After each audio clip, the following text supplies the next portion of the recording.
Amin. Shalom. Puji nama Bapak Yahweh, Bapak Ibu Saudara yang terkasih. Kita bersyukur kalau pada saat ini, karena kasih dan kemurahan dari Bapak Yahweh, kita bisa berkumpul untuk memuji memuliakan namanya, juga untuk mendengarkan suaranya. Kita akan bersama-sama belajar untuk mengerti, untuk mendengar suara Tuhan bagi kita semua pada saat ini. Kiranya Bapak Yahweh sendiri yang akan memberikan kemampuan kepada kita untuk mendengar firman, sekaligus juga menjadi pelaku-pelaku firman. Bapak Ibu Saudara yang terkasih, hari Kamis, tanggal 19 Mei, malam-malam anak saya ribut mencari hasduk. Hasduk adalah kelengkapan seragam pramuka. Ternyata besok hari Jumat, besoknya tanggal 20 Mei, anak saya yang bersekolah di SMU ini harus memakai seragam pramuka lengkap dengan atributnya, karena akan upacara di sekolah memperingati Hari Kebangkitan Nasional. Kebangkitan nasional adalah masa di mana bangkitnya rasa dan semangat persatuan dan kesatuan, juga nasionalisme serta kesadaran untuk memperjuangkan kemerdekaan Republik Indonesia. Mengapa kebangkitan itu terjadi dan bangsa Indonesia memperingati Hari Kebangkitan Nasional? Kebangkitan ini terjadi karena bangsa Indonesia pernah mengalami suatu keterpurukan, jatuh atau lemah, karena hidup di dalam masa-masa penjajahan. Masa-masa yang sangat-sangat tidak mengenakan.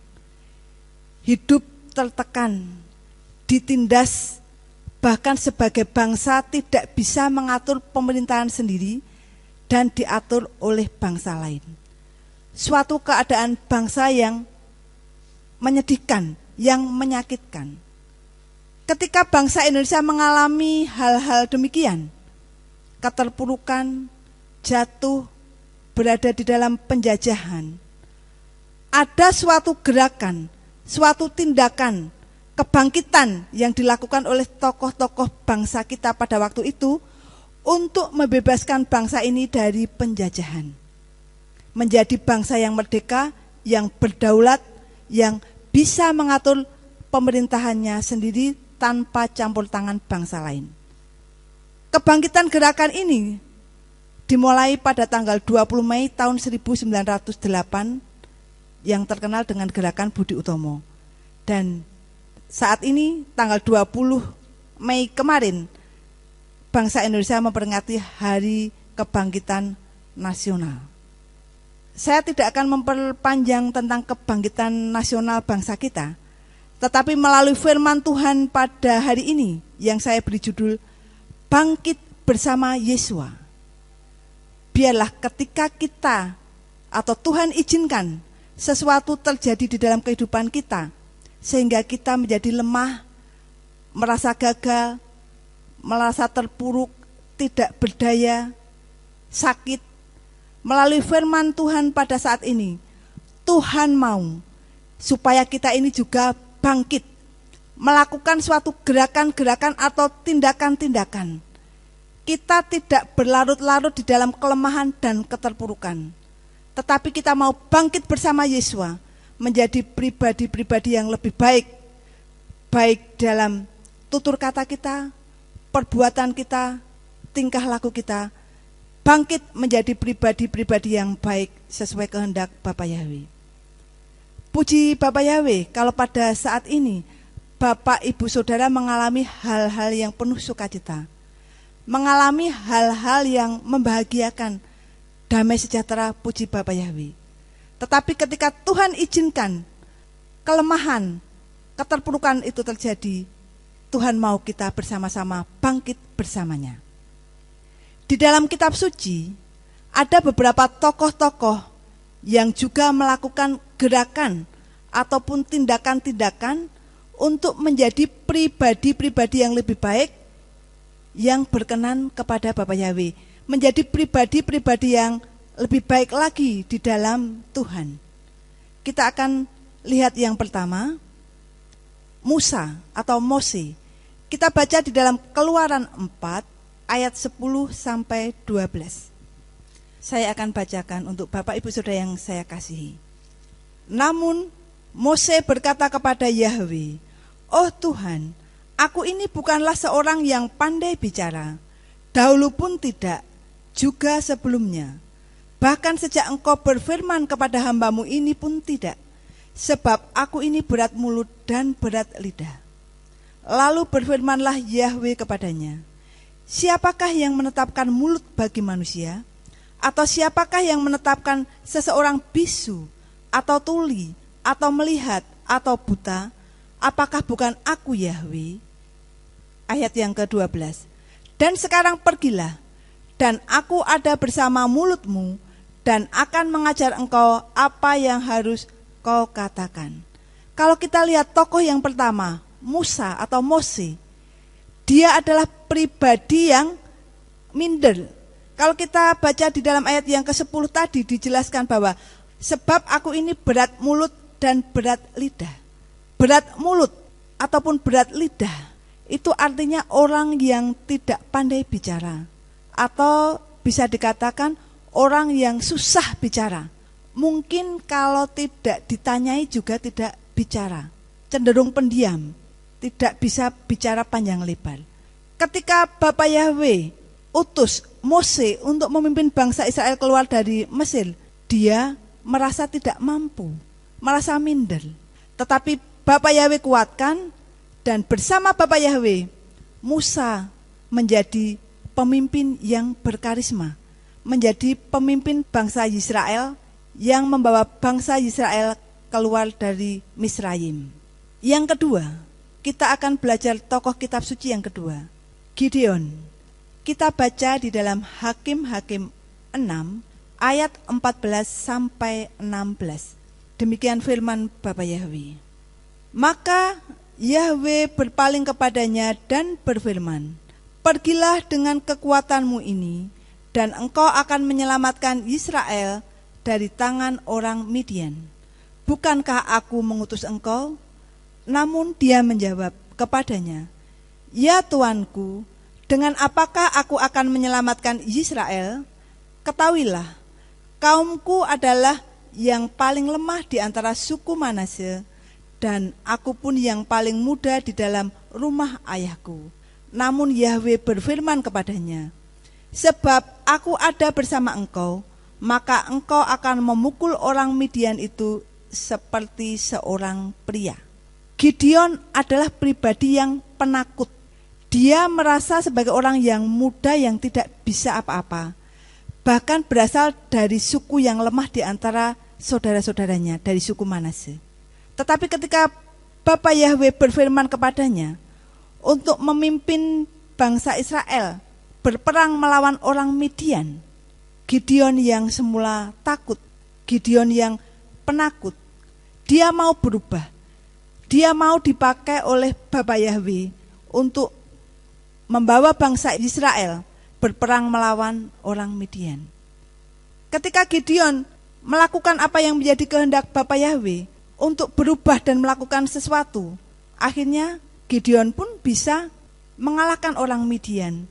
Bahkan akhirnya Gideon menjadi hakim di Israel. Bapak Ibu Saudara yang terkasih, mungkin kita ini kadang-kadang menjadi pribadi seperti Mose yang minder, ataupun seperti Gideon yang penakut. Tetapi kalau di dalam hati kita ada niat, ada gerakan, ada tindakan untuk kita melangkah maju bersama Bapak Yahweh, bersama Yesua, kita juga akan diubahkan menjadi pribadi-pribadi yang lebih baik. Mose menjadi pemimpin yang berkarisma, Gideon juga menjadi pemimpin umat Tuhan di Israel. Kita pun bisa seperti mereka kalau kita mau, dan kalau kita mau bangkit bersama Bapak Yahweh. Yang ketiga, Kepa atau Petrus. Kita baca di dalam Matius 26 ayat 75. Matius 26 ayat 75. Yang demikian bunyinya. "Dan teringatlah Kepa akan perkataan Yesua ketika berkata kepadanya, "Sebelum ayam jantan berkokok, engkau akan menyangkali aku 3 kali." Dan sambil keluar, ia menangis di luar dengan sangat sedihnya. Kepa atau Petrus, murid Tuhan Yesua yang labil, bahkan menyangkali Yesua sampai 3 kali. Ketika Kepa berada bersama-sama Tuhan Yesua pada waktu Tuhan Yesua pelayanan, sepertinya Kepa ini akan menjadi pembela Tuhan, pembela Yesua yang di depan. Dan kata-katanya begitu keras, kuat. Tetapi ketika Tuhan Yesua mau mati di kayu salib, diserahkan, Kepa menjadi pribadi yang labil, tidak seperti ketika bersama-sama dengan Tuhan Yesua. Bahkan Kepa sampai menyangkali Tuhan Yesua sampai 3 kali. Kepa yang sudah menyangkali Tuhan Yesua 3 kali, akhirnya pun menyesali apa yang dilakukan. Menyesal sudah menyangkali Tuhan Yesua. Dan ketika Kepa menyesal, dia mau berubah. Dia mau melayani lebih baik lagi. Dan akhirnya dia menjadi pribadi yang teguh dan kuat. Dia mau berubah untuk menjadi pribadi yang kuat di dalam Yesua. Dan kalau kita baca di dalam Kisah Para Rasul, kita akan melihat bagaimana Kepa, Petrus ini pelayanannya sungguh luar biasa, menyampaikan kebenaran maupun menyaksikan perbuatan-perbuatan Tuhan Yesus dengan luar biasa, bahkan juga menyelamatkan orang-orang supaya bisa menerima Tuhan Yesus sebagai Tuhan dan Juru Selamatnya. Membawa banyak orang untuk percaya kepada Tuhan Yesus.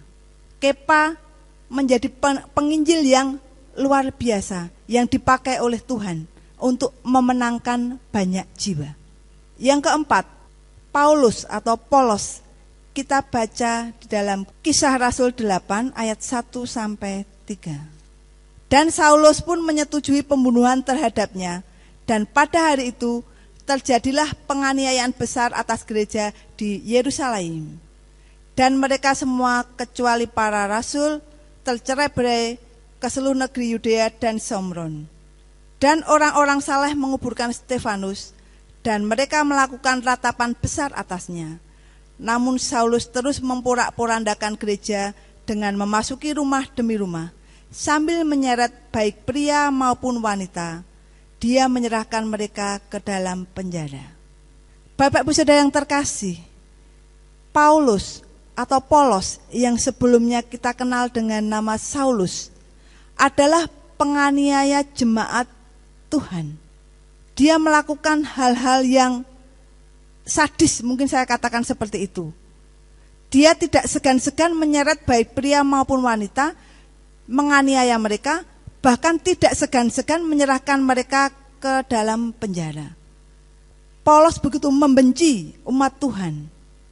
Tetapi ketika Tuhan ubahkan, ketika ada gerakan perubahan, ada perubahan di dalam dirinya untuk dipakai Tuhan, dan dia mau berubah, Polos menjadi pemberita kebenaran yang memenangkan banyak jiwa. Dan kalau kita baca di dalam kitab suci, banyak kitab-kitab yang ditulis oleh Rasul Polos ini melalui surat-suratnya. Dan kita sebagai anak-anak Tuhan, anak-anak Bapak Yahweh, kita bisa terberkati melalui tulisan-tulisan Rasul Polos. Yang kelima, Onesimus.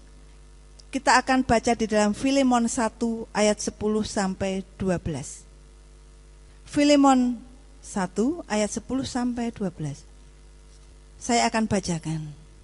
Aku mendesak engkau berkenaan dengan Onesimus, anakku yang telah kuperanakkan dalam belenggu-belengguku, yang dahulu pernah tidak berguna bagimu, tetapi sekarang berguna bagimu maupun bagiku, yang telah aku kirim kembali. Maka engkau terimalah dia. Dia inilah buah hatiku. Onesimus adalah pribadi yang tidak berguna. Saya ulang ayat yang ke-11. Yang dahulu pernah tidak berguna bagimu, tetapi sekarang berguna bagimu maupun bagiku. Bagaimana rasanya orang yang tidak berguna? baik di dalam pelayanan maupun di dalam perbuatan. Mungkin banyak orang yang tidak bisa menerima Onesimus karena dia pribadi yang tidak berguna. Mungkin banyak melakukan kesalahan atau perbuatan-perbuatan yang tidak menyenangkan. Jadi orang tidak pernah melirik kepada Onesimus.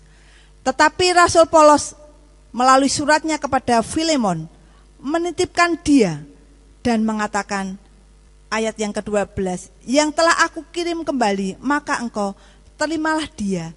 Dia inilah buah hatiku. Rasul Paulus mengatakan bahwa Onesimus ini adalah buah hatinya untuk diterima Filemon dan ikut pelayanan bersama murid Tuhan yang lain.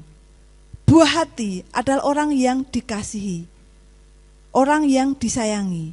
Mungkin kita sebagai orang tua juga memiliki buah hati, anak-anak yang kita kasihi, atau mungkin anak didik kita yang kita kasihi.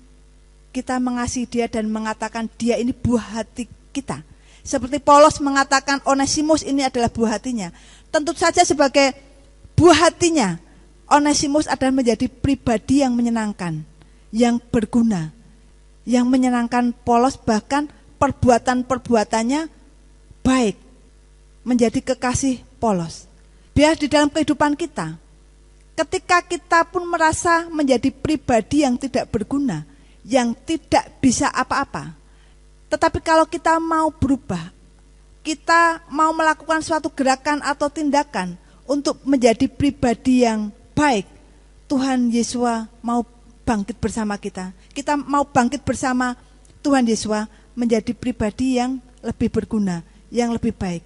Seperti Onesimus yang tidak berguna, tetapi dia mau diubahkan menjadi pribadi yang berguna baik di dalam pelayanan maupun di dalam perbuatan. Yang terakhir, tokoh yang keenam, Sakeus. Kita baca di dalam Lukas 19 ayat 8. Lukas 19 ayat 8. Namun sambil berdiri, Sakeus berkata kepada Tuhan, "Lihatlah, setengah dari apa yang menjadi milikku, Tuhan, aku memberikannya kepada orang-orang miskin. Dan sekiranya dari seseorang ada sesuatu yang telah aku gelapkan, aku akan mengembalikannya 4 kali lipat."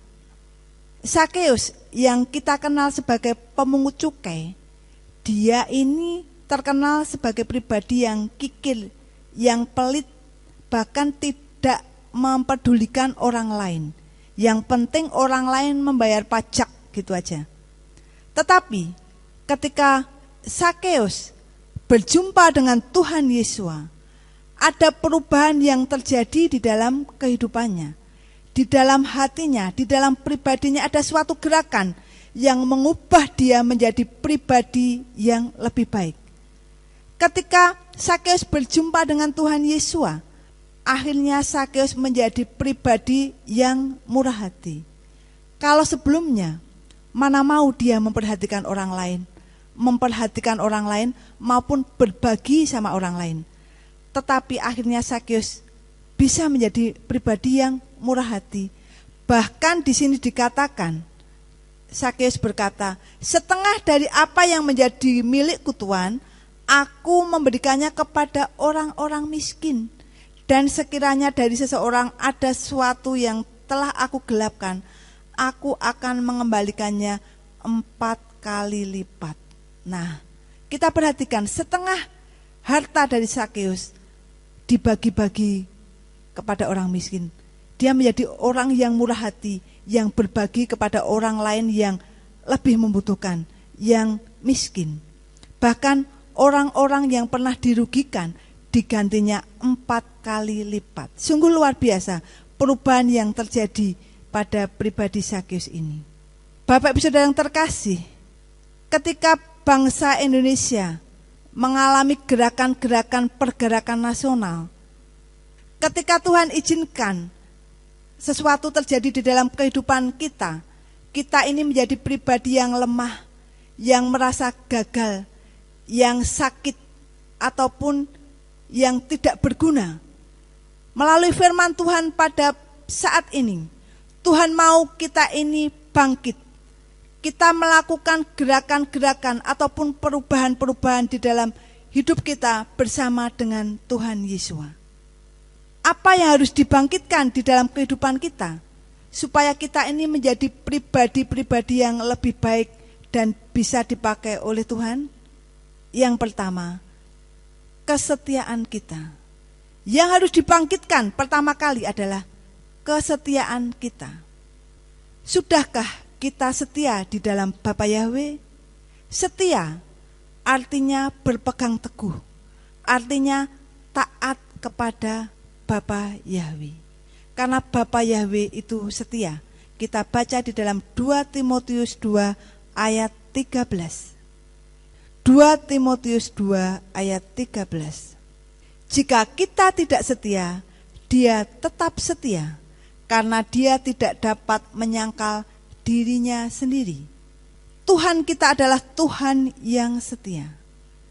Salah satu sifat roh adalah juga setia atau kesetiaan. Kalau kita baca di dalam Galatia 5 ayat 22, di situ dijelaskan buah-buah roh. Dan salah satu sifat roh adalah kesetiaan atau setia. Jadi, ketika kita hidup di dalam kedagingan, maka kita tidak bisa menjadi pribadi-pribadi yang setia. Karena itu melalui firman Tuhan pada saat ini, kesetiaan itu harus dibangkitkan di dalam kehidupan kita. Bagaimana caranya? Kita membangkitkan roh kesetiaan itu di dalam hidup kita, yaitu dengan meninggalkan kehidupan daging. Ketika kita hidup di dalam keinginan daging, di dalam keinginan jasmani atau duniawi, kita tidak bisa menjadi pribadi yang setia, karena sifat roh itu setia. Dan kalau kita mau dipakai Tuhan lebih baik lagi, maka kita akan hidup, kita akan belajar untuk bisa hidup di dalam roh dan kebenaran. Maka kita akan menjadi pribadi-pribadi yang setia. Mari Bapak Ibu Saudara yang terkasih, kita bangkitkan roh kesetiaan di dalam diri kita dengan setia mengiring dan mengikuti Bapa Yahweh. Kalau kita masih hidup di dalam kedagingan, kita tinggalkan. Kita mau bersama Yesua, kita bangkit supaya kita bisa hidup di dalam roh dan kebenaran Bapa Yahweh, sehingga kita akan menjadi pribadi-pribadi yang setia seperti yang Tuhan kehendaki di dalam kehidupan kita. Yang kedua, selain kesetiaan, yang perlu dibangkitkan di dalam diri kita adalah iman. Iman kita juga perlu kita bangkitkan. Kita baca di dalam 2 Timotius 2 ayat 1. 2 Timotius 2 ayat 1. Sebab itu engkau, hai anakku, hendaklah engkau dikuatkan oleh anugerah yang ada di dalam Hamasiah Yesua. Iman juga perlu dibangkitkan sehingga kita menjadi semakin kuat di dalamnya, dengan cara tetap berharap dan mengandalkan Tuhan di dalam kehidupan kita. Seperti Mose dan Gideon, yang semula adalah pribadi-pribadi yang minder, yang penakut, tetapi mereka memiliki iman yang luar biasa kepada Bapa Yahweh. Bapa Yahweh pasti menolong semua yang dilakukan. Bapa Yahweh pasti menolong apa yang dilakukan oleh Mose dan Gideon. Dan benar, Bapa Yahweh berperkara atas apa yang dilakukan oleh Mose dan Gideon. Bapak Ibu Saudara yang terkasih, mungkin kalau kita lihat di dalam kehidupan kita, kita pasti pernah ditolong oleh Tuhan. Kita pasti pernah mengalami mujizat dari Tuhan. Ketika Tuhan izinkan sesuatu terjadi dan kita berdoa dengan sungguh-sungguh kepada Tuhan Yesus, kepada Bapa Yahweh, kita minta pertolongannya. Dan ketika itu Tuhan menjawab. Iman yang ada pada diri kita, iman kita kepada Yesus yang menolong kita.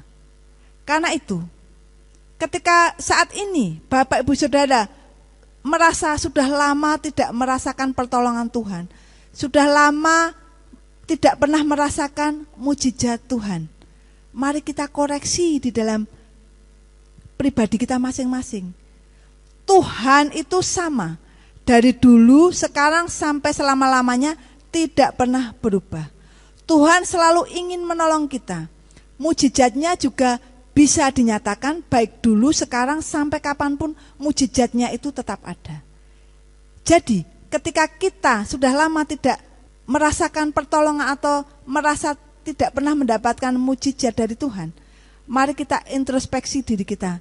Jangan-jangan iman kita ini sudah lemah. Karena itu kita perlu bangkitkan iman kita kepada Bapa Yahweh, iman kita kepada Tuhan Yesus, supaya pertolongan dan mujizatnya itu senantiasa nyata dan ada di dalam kehidupan kita. Amin. Yang ketiga, selain kesetiaan kita, selain iman kita yang perlu kita bangkitkan, yaitu kekuatan. Kekuatan yang ada pada diri kita perlu juga kita bangkitkan. Ketahanan di dalam pribadi kita perlu kita bangkitkan. Kita baca di dalam Matius 7 ayat 25. Matius atau Matae 7 ayat 25. Dan turunlah hujan dan datanglah banjir dan bertiuplah angin dan semua melanda atas rumah itu, dan dia tidak runtuh karena dia telah difondasikan di atas batu karang. Firman Tuhan ini berbicara tentang sebuah rumah yang dibangun di atas batu karang, dibangun di atas pondasi yang kuat, sehingga menjadi rumah yang kuat, yang kokoh, yang tahan ketika banjir ataupun badai ataupun angin bertiup kencang, rumah ini tidak roboh. Ibarat rumah yang memiliki kekuatan karena dibangun di atas pondasi yang kuat. Begitu juga kekuatan kita. Kekuatan kita ini juga harus dibangkitkan. Kita harus memiliki kekuatan dan ketahanan yang kuat. Secara fisik, ketahanan kita juga harus dilatih supaya kita ini tetap kuat di dalam Tuhan.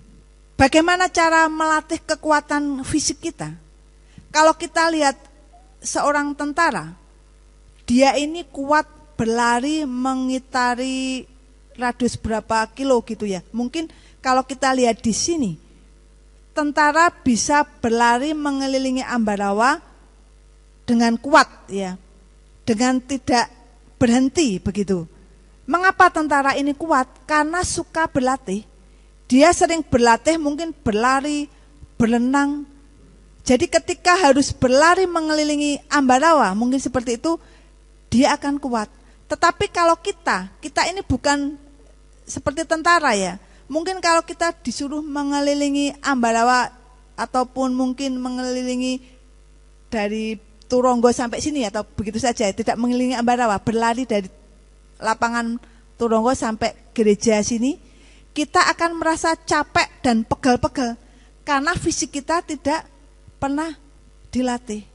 Begitu juga petinju yang suka dilatih, suka berlatih, ketika menerima pukulan sekali di lengannya tidak akan merasa sakit, merasa kuat. Begitu juga di dalam kehidupan kita. Kekuatan ini juga perlu dibangkitkan supaya kita ini kuat di dalam pengiringan kita kepada Bapa Yahweh.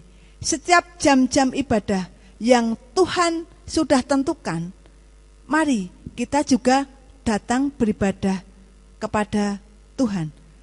Kita beribadah mungkin 1 minggu 1 kali, 2 kali atau 3 kali, bahkan mungkin ada yang 4 kali. Tetapi kalau kita ini sudah terbiasa beribadah, dan kalau kita tidak beribadah, rasanya ada yang kurang.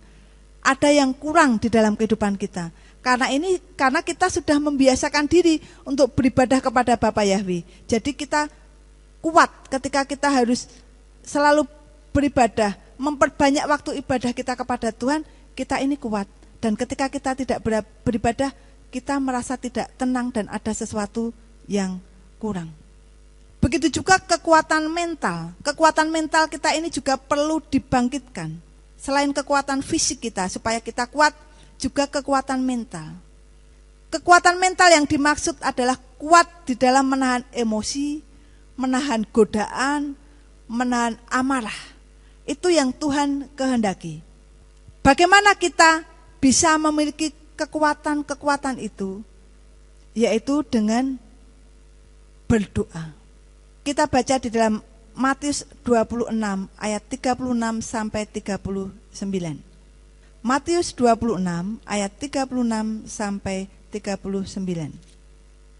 Kemudian Yesua tiba bersama mereka di suatu tempat yang disebut Getsemani, dan dia berkata kepada para murid, "Duduklah di sini sampai aku telah selesai berdoa di sana." Dan seraya membawa serta Petrus dan kedua anak Zebedeus, dia mulai berduka dan bersusah hati.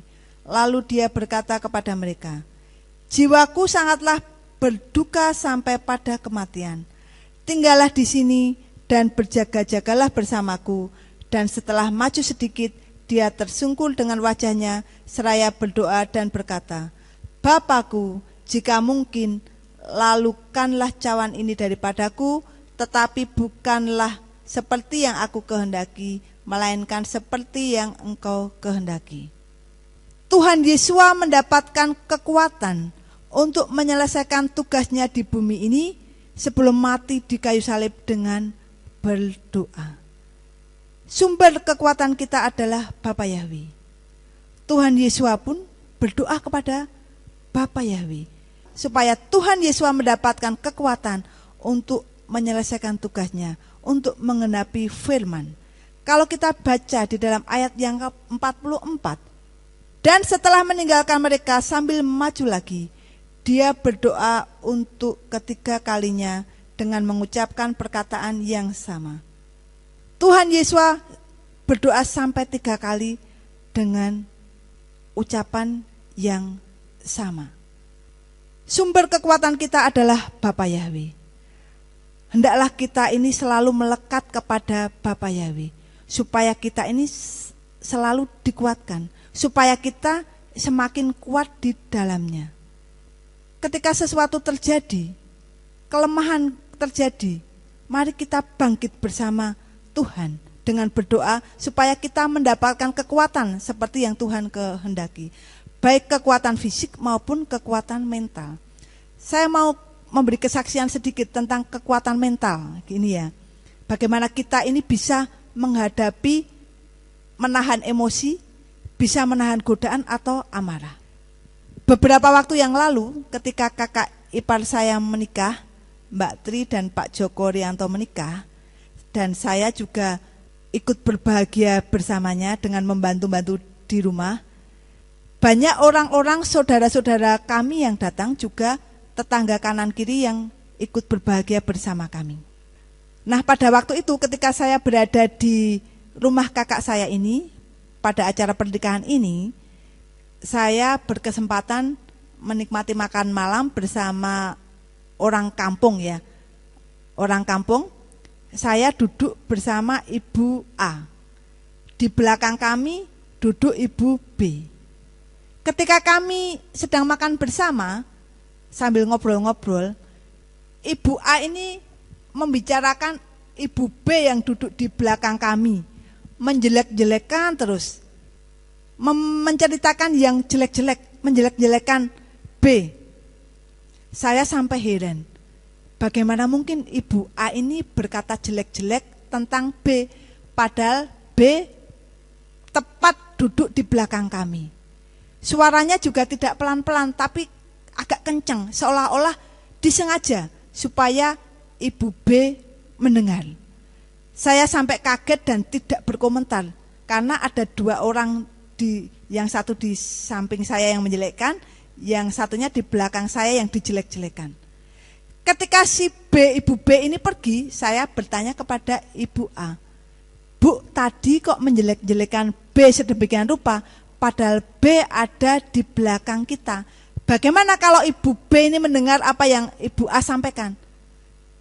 Kaget, ternyata dia menjawab begini, "Memang saya sengaja, memang si B ini jelek, memang B ini berserta keluarganya ya begitu jelek. Saya sengaja keras-kerakan supaya mendengar, supaya dia tahu bahwa dia ini jelek." Kaget saya mendengarnya. Ternyata kok ada seperti itu, orang yang menjelek-jelekan orang tepat di depannya seperti itu. Dan saya masih penasaran, kenapa B tadi yang dijelek-jelekan sedemikian rupa tidak tidak membalas satu kata pun, diam saja padahal mendengar. Saya penasaran. Ketika saya berkesempatan ketemu B tidak ada A, saya mendekatinya dan bertanya, maaf ya Ibu B, tadi si Ibu A kok menjelek-jelekan Anda sedemikian rupa, keras lagi, tapi kenapa Anda diam saja? Apa Bapak Ibu Saudara jawaban B? Dia menjawab begini, sudah terbiasa Mbak, Ibu A ini biasa menjelek-jelekan saya, bahkan keluarga saya, karena tidak suka sama keluarga saya, juga tidak suka sama saya. Setiap hari kerjanya menjelek-jelekan saya, sampai saya bosan. Jadi setiap A bilang begini atau yang jelek-jelek, saya tidak menganggapnya. Sudah saya anggap aja masuk telinga kanan, keluar telinga kiri. Saya tidak menganggap, bahkan saya anggap tidak ada suara-suara seperti itu. Bapak Ibu Saudara yang terkasih, saya ambil pelajaran melalui kejadian ini. Bisakah kita memiliki kekuatan mental seperti yang Ibu B miliki? Ketika kita dengan sengaja dijelek-jelekan orang, dirasani orang, kadang-kadang dirasani sedikit saja, kita sudah mundur, kita tidak kuat, kita marah, emosi, bahkan meninggalkan Tuhan, tidak mau beribadah kepada Tuhan. Tetapi B yang sengaja dijelek-jelekan A tidak menganggap hal itu, dan dia tidak marah, tidak emosi.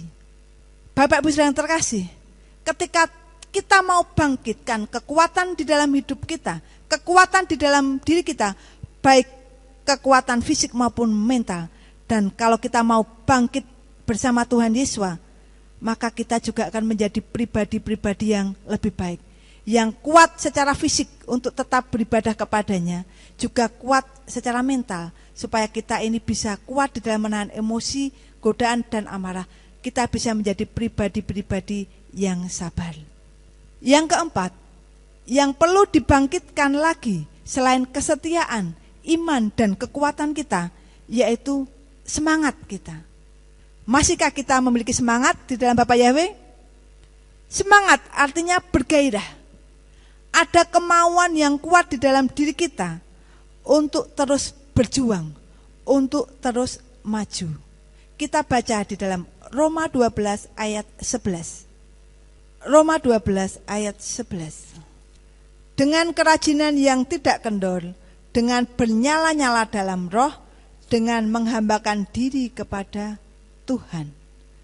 Biarlah di dalam kehidupan kita, roh yang ada di dalam hidup kita, dalam diri kita ini tetap menyala-nyala, tetap bersemangat di dalam melayani Tuhan. Seperti ketika kita pertama kali mengenal Tuhan, cinta mula-mula, rasanya kita ini mau terus berdoa kepada Tuhan, mau terus beribadah kepada Tuhan, memuji, memuliakan Tuhan, menyembah Tuhan selalu. Tuhan mau kita ini juga dibangkitkan semangat kita. Semangat yang seperti ketika kita cinta mula-mula kepada Tuhan itu perlu juga kita bangkitkan. Tuhan mau kita membangkitkan itu. Kita semangat di dalam melayani dan mengiring Tuhan. Dan Tuhan mau di dalam kehidupan kita, ketika kita melakukan sesuatu untuk pekerjaan Tuhan, untuk kemuliaan Tuhan, kita lakukan semuanya itu dengan segenap hati kita. Tidak hanya semangat-semangat saja, tetapi juga dengan segenap hati kita, untuk kita, roh kita terus menyala-nyala di dalam Tuhan, dan rindu untuk terus melayani Tuhan. Bapak Ibu Saudara terkasih, ketika bangsa Indonesia, tokoh-tokoh bangsa Indonesia melakukan gerakan nasional, gerakan-gerakan untuk membangkitkan bangsa Indonesia ini dari keterpurukan, dari penjajahan, tokoh-tokoh yang ada pada waktu itu juga mendapatkan penghargaan dari pemerintah. Ketika tokoh-tokoh bangsa Indonesia memulai pergerakan kebangkitan untuk membawa bangsa ini maju, untuk membawa bangsa ini lepas dari keterpurukan, dari penjajahan, menjadi bangsa yang merdeka dan berdaulat. Bangsa Indonesia mengapresiasi, pemerintah mengapresiasi apa yang dilakukan oleh tokoh-tokoh bangsa itu dengan menetapkan tanggal 20 Mei sebagai Hari Kebangkitan Nasional. Demikian juga ketika kita melakukan gerakan-gerakan, perubahan-perubahan ataupun tindakan-tindakan yang membangkitkan kesetiaan kita, yang membangkitkan iman kita, kekuatan kita, semangat kita untuk lebih maju dan lebih baik di dalam pengiringan kita kepada Tuhan, kepada Bapa Yahweh. Ada dua kekuatan yang meresponi apa yang kita lakukan itu. Dua kekuatan yang meresponi. Siapa dua kekuatan yang meresponi itu? Yang pertama, setan. Setan itu meresponi apa yang kita lakukan ketika kita mau bangkit bersama Yesua, mau bangkit di dalam kesetiaan kita, iman kita, kekuatan kita, semangat kita. Setan meresponinya. Bagaimana respon setan? Kita baca di dalam Yohanes 10 ayat 10a. Yohanes atau Yohanan 10 ayat 10a. Pencuri tidak datang kecuali untuk mencuri dan membunuh dan membinasakan. Nah, setan dari dulu yaitu mencuri, membunuh, membinasakan. Setan selalu begitu. Mencuri itu mengambil sesuatu yang bukan miliknya. Nah, itu yang dilakukan setan. Mengambil sesuatu yang bukan miliknya. Apa yang bukan milik setan? Mungkin berkat-berkat kita. Ketika Bapa Yahweh memberkati kita dengan berkat-berkat secara materi ataupun berkat-berkat damai sejahtera, sukacita, damai sejahtera. Setan ingin mencuri itu dari kita. Ingat, setan ingin mencuri itu dari kita. Mencuri berkat-berkat yang Bapa Yahweh berikan kepada kita. Mencuri damai sejahtera dan sukacita kita, bahagia kita. Setan ingin mencurinya dan selalu begitu. Karena itu ketika kita merasakan dalam kehidupan kita tidak ada damai sejahtera, rasanya kok tidak bahagia, rasanya sedih, tidak ada apa-apa tapi rasanya tidak senang begitu. Bahkan mungkin berkat-berkat kita juga banyak yang hilang. Ingat, jangan-jangan itu sudah dicuri oleh setan atau mau dicuri oleh setan. Karena itu Bapak Ibu Saudara terkasih, mari kita introspeksi diri kita. Kita waspada, jangan sampai berkat-berkat Bapa Yahweh yang akan diberikan kepada kita, baik berkat-berkat secara jasmani maupun damai sejahtera dan sukacita yang Tuhan berikan ini, jangan sampai dicuri oleh setan. Jangan biarkan setan mencurinya. Bagaimana caranya? Ya janganlah kita ini dekat-dekat dengan setan. Kalau kita dekat dengan setan, begitu mudah setan mengambilnya dari kita. Tetapi kalau kita jauh dari setan dan kita mendekatkan diri kepada Tuhan, dekat kepada Bapa Yahweh, selalu berdoa kepada Bapa Yahweh, setan pun akan kesulitan mencuri berkat-berkat yang Bapa Yahweh berikan, mencuri damai kita, sejahtera kita, bahagia kita. Setan akan kesulitan dan tidak bisa karena ada pembentengan dari Tuhan di dalam kehidupan kita. Selain mencuri, setan juga ingin membunuh dan membinasakan. Membunuh iman kita kepada Yesua, itu yang setan mau. Selain mencuri berkat-berkat dan damai sejahtera yang Tuhan berikan, setan ingin membunuh dan membinasakan iman kita kepada Yesua, bahkan iman kita kepada Bapa Yahweh. Karena itu, kita yang sudah diberi anugerah untuk menerima Tuhan Yesua dan Bapa Yahweh sebagai Tuhan satu-satunya, Tuhan yang benar, Tuhan yang sudah menciptakan langit dan bumi, Bapa Yahweh itu namanya. Jangan biarkan setan mencuri iman kita kepada Bapa Yahweh. Bapak Ibu Saudara yang terkasih, mari kita dekatkan hidup kita kepada Tuhan, supaya setan tidak akan melakukan itu.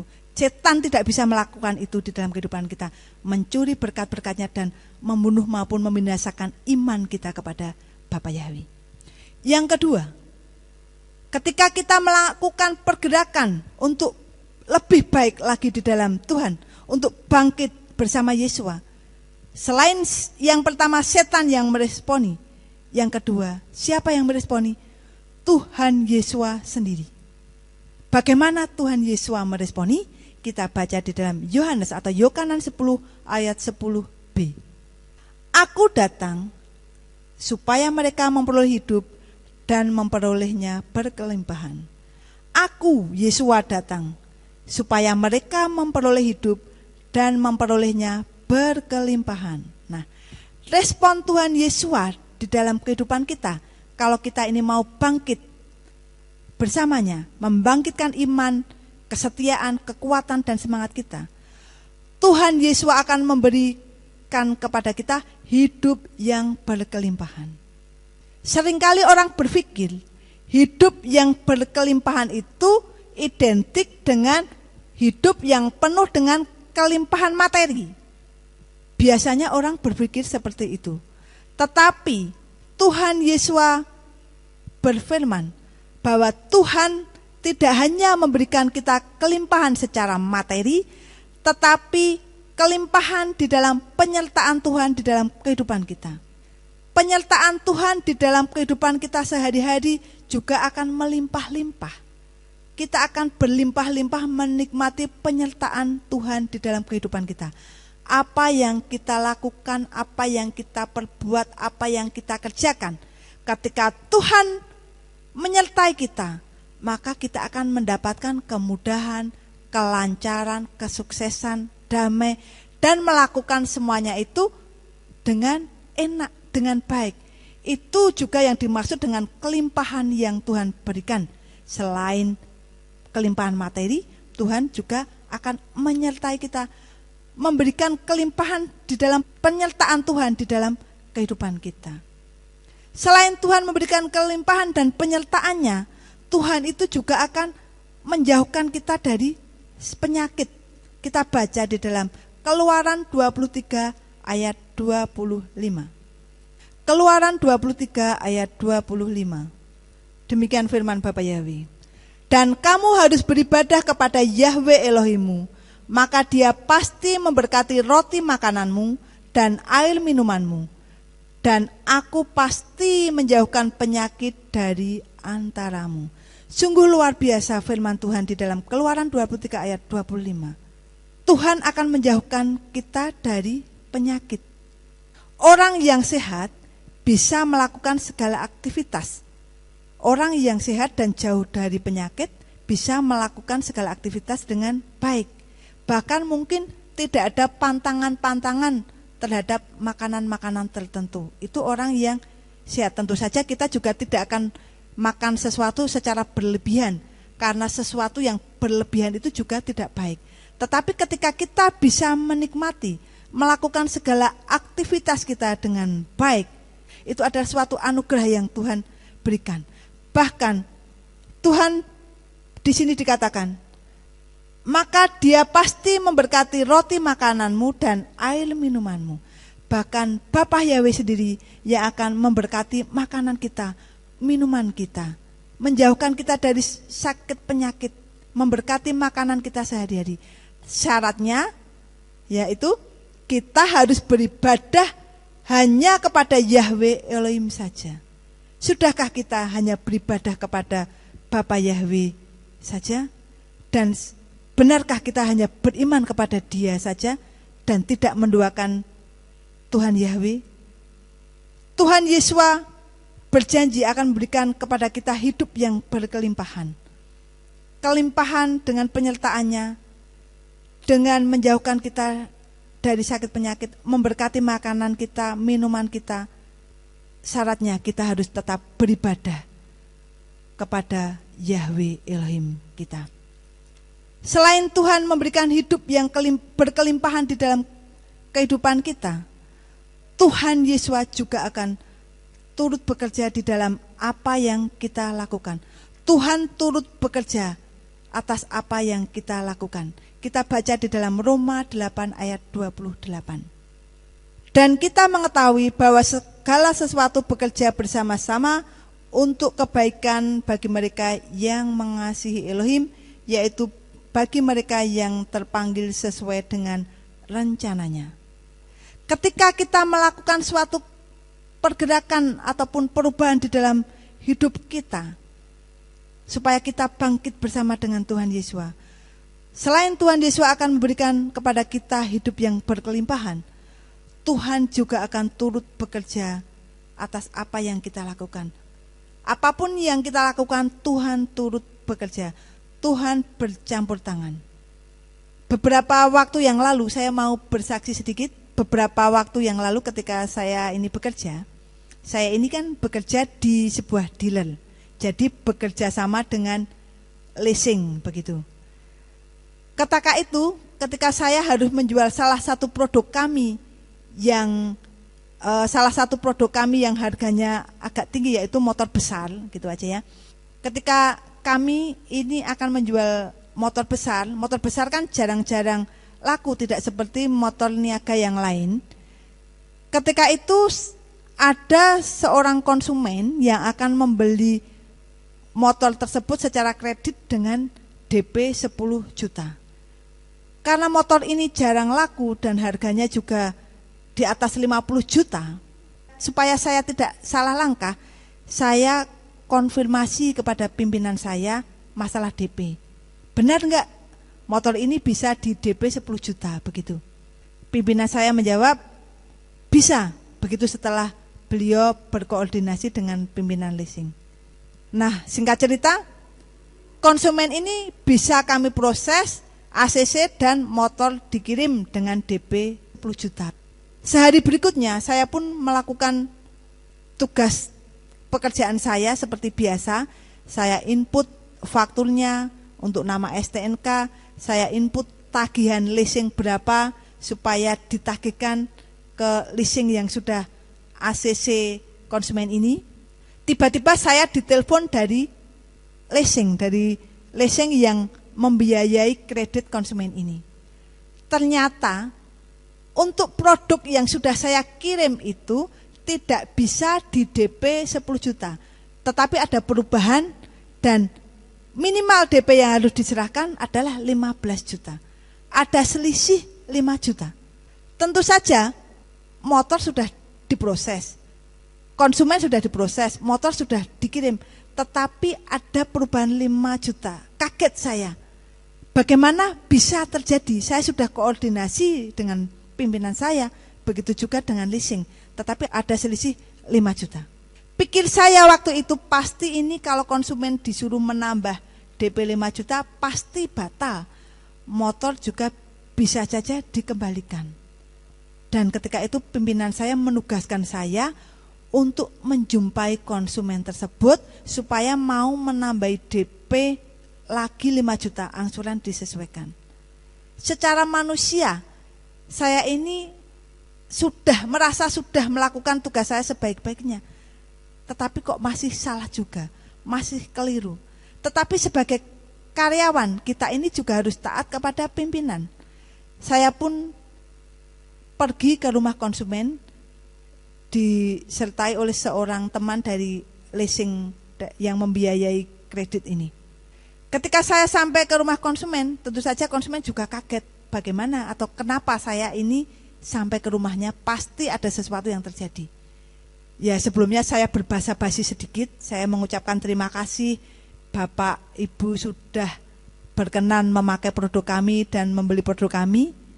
Dan maksud kedatangan saya ke rumah konsumen ini untuk memberitahu ternyata motor yang sudah saya kirim itu tidak bisa di DP 10 juta tetapi harus ditambah 5 juta. Konsumen kaget dan bahkan istrinya ini, karena ini konsumen yang orang berada, istrinya kaget langsung bicara sama saya. Sudah proses, sudah di DP, sudah kirim, masa suruh nambah lagi? Kalau motor saya kembalikan bagaimana? Saya jawab, saya datang ke sini supaya Bapak Ibu tidak mengembalikan motor, begitu ya. Di dalam hati saya berdoa kepada Bapak Yahweh terus. Ketika berangkat saya berdoa kepada Bapak Yahweh, juga selama perjalanan dan di rumah konsumen saya serahkan kepada Bapak Yahweh, biar Bapak Yahweh yang bekerja, begitu. Ternyata setelah kami bicara sama konsumen ini dan kami beri pengertian, dan tentu saja karena Bapak Yahweh ini saya yakin menyertai saya, akhirnya konsumen ini tidak jadi batal dan mau menambah DP 5 juta. Bapak Ibu Saudara terkasih, ketika kita melakukan sesuatu dan kita menyerahkan sepenuhnya kepada Tuhan, supaya Tuhan turut bekerja dan bercampur tangan, Tuhan sanggup menolong. Begitu juga ketika saya yang harus ke rumah konsumen menjelaskan ini itu, bahkan secara manusia saya pikir pasti ini konsumen batal, pasti susah. Tetapi ketika Tuhan turut bekerja, Tuhan juga memberi kemudahan. Tuhan juga yang menggerakkan hati Bapak Ibu konsumen ini supaya bisa menerima apa yang kita lakukan, menerima apa yang kita sampaikan. Semua itu bukan karena kita, tetapi roh Tuhan, roh Yahweh sendiri yang menggerakkan konsumen ini untuk bisa menerima masukan dari saya. Begitu juga di dalam kehidupan kita. Ketika kita bekerja, melakukan segala sesuatu, Tuhan itu juga akan turut bekerja. Kalau kita menyerahkan semuanya kepada Tuhan, Tuhan juga turut bekerja. Tuhan yang memberikan kemudahan-kemudahan dan kelancaran. Karena itu biarlah kita ini selalu melekat kepada Tuhan, selalu mempersilahkan Tuhan untuk turut bekerja di dalam setiap kehidupan kita. Yang ketiga, respon Tuhan Yesus selain memberi kelimpahan, Tuhan juga turut bekerja. Tuhan juga tidak akan pernah membiarkan kita ini jatuh. Kita baca di dalam Mazmur 37 ayat 23 sampai 24. Mazmur 37 ayat 23 sampai 24. Sebab Yahweh menetapkan langkah-langkah orang yang hidupnya berkenan kepadanya. Apabila dia jatuh, tidaklah sampai terhempas karena Yahweh menopang tangannya. Tuhan tidak akan pernah membiarkan kita ini jatuh. Dan kalau sesuatu terjadi di dalam kehidupan kita dan kita mau bangkit bersamanya, Tuhan tidak akan pernah membiarkan kita terhempas, tetapi Tuhan akan menopang di dalam kehidupan kita, menolong di dalam kehidupan kita. Karena itu Bapak Ibu Saudara yang terkasih, ketika Tuhan izinkan kita merasa terpuruk atau merasa gagal, merasa sakit, merasa lemah, Tuhan mau melalui firman Tuhan saat ini kita bangkit bersamanya. Kita bangkit bersama dengan Tuhan Yesus. Apa yang kita bangkitkan? Yaitu kesetiaan kita, iman kita, kekuatan kita, semangat kita bangkitkan. Dan ketika kita mau bangkit bersama Tuhan Yesus, Tuhan mau memberikan kepada kita hidup yang berkelimpahan. Tuhan akan turut bekerja di dalam kehidupan kita, dan Tuhan tidak akan pernah membiarkan kita ini jatuh. Kita akan saksikan video pada saat ini untuk menguatkan kita. Video yang menjelaskan bahwa ketika sakit, ketika jatuh, sedih ataupun gagal, dia ini tetap bangkit, tetap menyelesaikan tugasnya, tidak pantang menyerah, dan tetap mencapai garis akhir. Kita saksikan bersama-sama video yang satu ini.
When troubles come and my heart burdened be, then I am still and wait here in the silence until you come and sit a while with me. You raise me up so I can stand on mountains. You raise me up to walk on stormy seas. I am strong when I am on your shoulders. You raise me up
more than I can be.